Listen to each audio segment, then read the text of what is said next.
All right, dude. So, the reason why we have to talk about the fact that men are 10 times better at expressing emotion than women, right? And I have evidence of this today. All right. First, and so 2:30 in the morning, I wake up and Romeo is like super distressed, and there's something clearly wrong, and I realize he can't even lie down, right? So I rush him to the emergency hospital, and they're like, "Oh no, something has ruptured in him," and they start talking about surgery, and I'm like, "Oh no, he's a billion years old, right?" So they quickly give him a dose of propofol, like Michael Jackson, a little phenobarbital, just like the guy from The Doors, right? Yeah. And just in like 1 second, Romeo's dead, right? Oh my God, dude. I know. I'm so sorry to hear that. Yeah, it was amazing. It was surreal. And because I'm a dude, did I cry? Nope.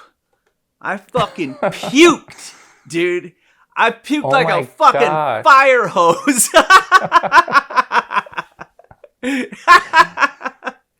Dude, oh my God. Dude, and who says like crying is better than puking, dude? Who says? That's see what I'm talking about? Dude, do you?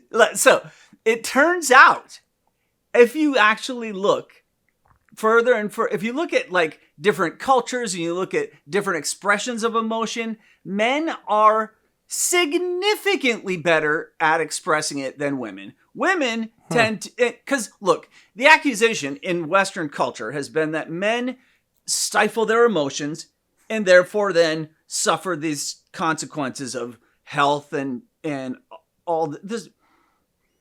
Everyone knows this theory, right? Yeah. I barely have to repeat it. And so, and the opposite is like, oh, women talk about their emotions freely and they cry, right? They talk about it freely. And I'm like, talk about it?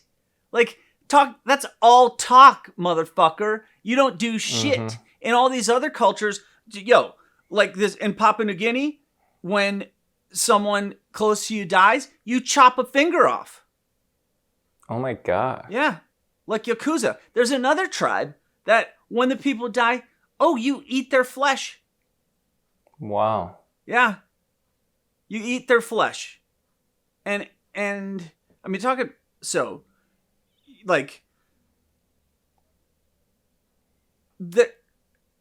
these levels of displays just go on and on and on, and they're all men. Yeah. These are things that men do. Yeah. Right. The list is incredible. So, what do you think about my hypothesis? So you're saying it's the men's expression of emotion is actually much more expressive. It's much more.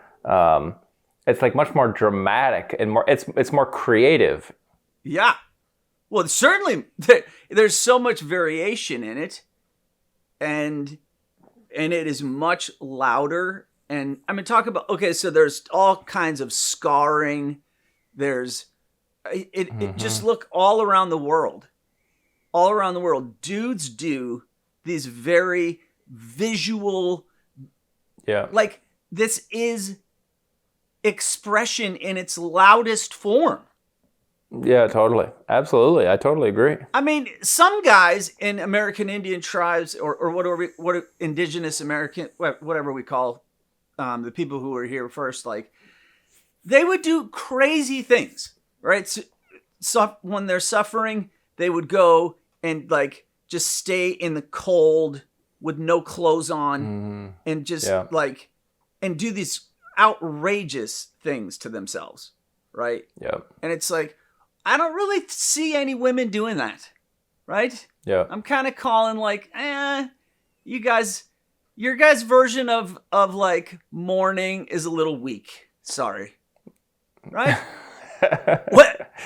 Dude, I'm mourning right now. I feel I have a legit claim. Yeah, totally. Dude, Romeo was my fucking boy for 15 years. He came to Wow.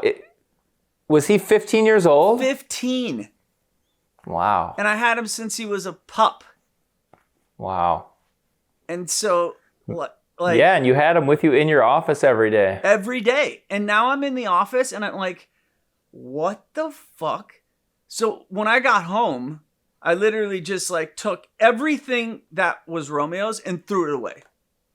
And it was like, I didn't even know why I was doing it. I just was like instantly like, okay, everything about him, I'm throwing it away and he will just be great memories left in my mind.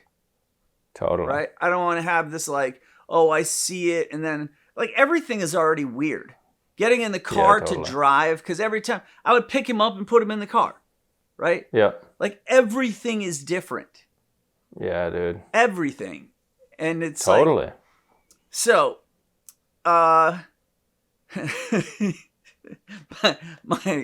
my strange experience has caused me to have this revelation about men and emotions. And so it kind of the men versus women thing, it makes me think of there's this evolutionary psychology theory that men are expendable, like evolutionarily. Like if you have a tribe and half the men die, it's no big deal because you'll still be able to reproduce enough kids. Men are not that important for reproducing. Women are important because, one man can impregnate 100 women. So you don't really need men for the like pregnancy thing. I see. And the theory is then because of that evolutionary thing, it's created men's psychology to be much more wild and creative, and they do much more far out extreme things, because if they die, it's fine. But if they invent some new thing, it's super helpful. And so that's just this theory that men just are kind of more extreme. And it sort of fits with this more, like they'll chop their finger off, or they'll cut themselves, or they'll vomit instead of crying, Dude, you could see the vet was there, and he had this very sorrowful face on. He's like, oh, this is gonna, would you like to spend time with him? And I'm literally holding his body as he stops breathing, and then the phenobarbital causes his heart to stop beating, right? And I'm holding his face, and I'm holding it, and I can see the guy, he's expecting something. But I don't think he expected a fucking fire hose. Just straight. Wow! Come on, dude. It is unbelievable. Wow. Yeah, I haven't heard of that particular expression of grief before. Yeah, it's a totally creative one. Right? I'm a little bit proud. I remember when I was young, I was into the Vikings, the football team in Minnesota, and they had this really good running back, and sometimes he'd get super pumped up, and he'd have a good play, and it'd be a big game, and he'd be super pumped up, standing aside, and then he'd barf, and I'd be like, what the fuck? Whoa! Why is he doing that? Whoa. And he just was like so amped up and pumped up that he'd throw up. Oh my God. I actually can relate to that today. Yeah. Like, yeah, that's very, very, I suppose it's not common, but that's how that one crumbles. And I guess I'll be processing this for a minute, right? As I do all these things new, I thought I would just get, because his lineage is really famous, and it would be really easy to get one of his genetic like clones. But you'd get like one of his cousins or his grandchildren or something. Yeah. But I'm like, right now I'm just like, oh my God, I don't even know what is going on. It's literally like a dream. Yeah. It's like a dream. After because this happened at 2:30 in the morning, and so I got home by like 5 a.m. and I'm just like, and I went and lied down in bed, and it was like just like a psychedelic dream. I couldn't tell where I was. It had altered my state of consciousness, truly. But and it wasn't sad. It was like this. I felt connected to the connected, to the beyond, to the beyond, to the beyond. It was so like, it was like an expansive, universal experience. Wow. But that is not what I expected. I thought, oh, when Romeo dies, I'll just freak out and I'll just never be a psychologist again and I'll run away. And, these are the kind of fantasies I would have. But instead, it just caused this like super profound like leap into another state. But I've heard that a lot, that when people, if you have someone close to you die, it just can be a consciousness altering experience. And so if your normal consciousness goes away and you start contacting other levels of consciousness, like fuck, who knows what you're gonna encounter. Yeah, I encountered some like it felt like a psychedelic journey. Warning, this podcast is for entertainment only and not intended for medical purposes.